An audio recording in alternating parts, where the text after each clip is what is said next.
Sabe, tem nomes que por si sós já carregam um peso enorme. Mas e quando esse nome vem com um título? Uma descrição tão certeira, mas tão certeira, que parece resumir uma vida inteira, uma obra, um espírito, tudo ali. É exatamente um caso desses que a gente vai mergulhar hoje, um que está ligado a uma gigante da literatura, Rosalía de Castro.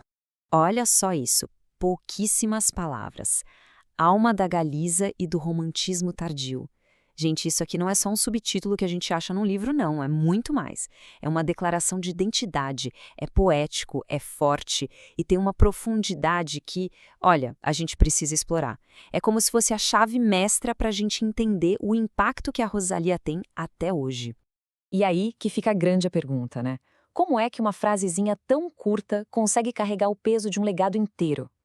O que quer dizer na prática ser a alma de um lugar? E ainda por cima ser o rosto de todo um movimento artístico? É esse quebra-cabeça que a gente vai montar junto agora. Bom, para a gente entender de verdade o poder dessa frase, o melhor caminho é quebrar ela no meio. Vamos olhar para as duas partes principais dela. À primeira vista, parecem coisas diferentes, mas a gente vai ver que elas estão, na verdade, super amarradas uma na outra. Juntas, elas pintam um retrato completo de quem foi Rosalía de Castro. Então, a gente tem aqui como se fossem dois pilares sustentando tudo. De um lado, a alma da Galiza. Isso fala da ligação dela com a terra natal, uma coisa profunda, quase espiritual mesmo. Do outro lado, romantismo tardio, que coloca ela com todas as letras dentro de um dos movimentos literários mais importantes da história da Europa. É isso, coração e mente, a raiz e o movimento. Vamos começar pela primeira parte, que talvez seja a que pega mais no sentimento. O que significa de verdade ser a alma da Galiza? Pensa bem, esse não é um título que se dá para qualquer um, né? Com certeza sugere uma conexão que vai muito, mas muito além de só ter nascido ali. Ok, então o ponto-chave é esse aqui. Ser a alma quer dizer que ela não era só mais uma escritora da Galiza. Não mesmo. De certa forma, ela era a própria Galiza transformada em poesia, em prosa. Foi ela quem deu voz para os sentimentos, para as paisagens, para as lutas do povo dela, de um jeito que ninguém tinha conseguido fazer antes. E mais legal é ver como essa palavra alma, que parece tão abstrata, se transforma em coisas bem concretas. Não é só filosofia, não. Significa, por exemplo, ser a voz da língua galega, que por muito tempo foi deixada de lado. Significa ser a cara da cultura, com as tradições, com aquela melancolia, a famosa saudade, né? Aquele sentimento tão profundo. No fim, ela era o reflexo do espírito de todo um povo. Certo. Agora vamos pular para a outra metade do título, aquela que coloca a Rosalía num cenário bem maior, o da história da arte. Romantismo tardio. O que é que esse rótulo, essa classificação, conta pra gente sobre a obra e o jeito dela de ver o mundo? O romantismo, a gente sabe, foi um movimento gigante, né? Todo focado na emoção, no indivíduo, na natureza.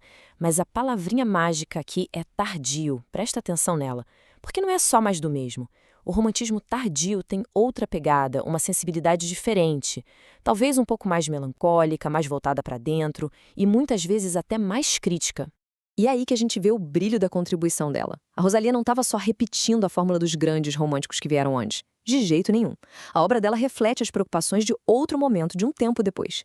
Ela olhava tanto para o lado íntimo da pessoa, quanto para as questões sociais da terra dela, e fazia isso com uma maturidade, um realismo, que acabaram definindo essa fase do movimento. Ok, até aqui a gente olhou para as peças separadas, né? Mas a grande sacada, a genialidade dessa descrição está justamente em como essas peças se encaixam.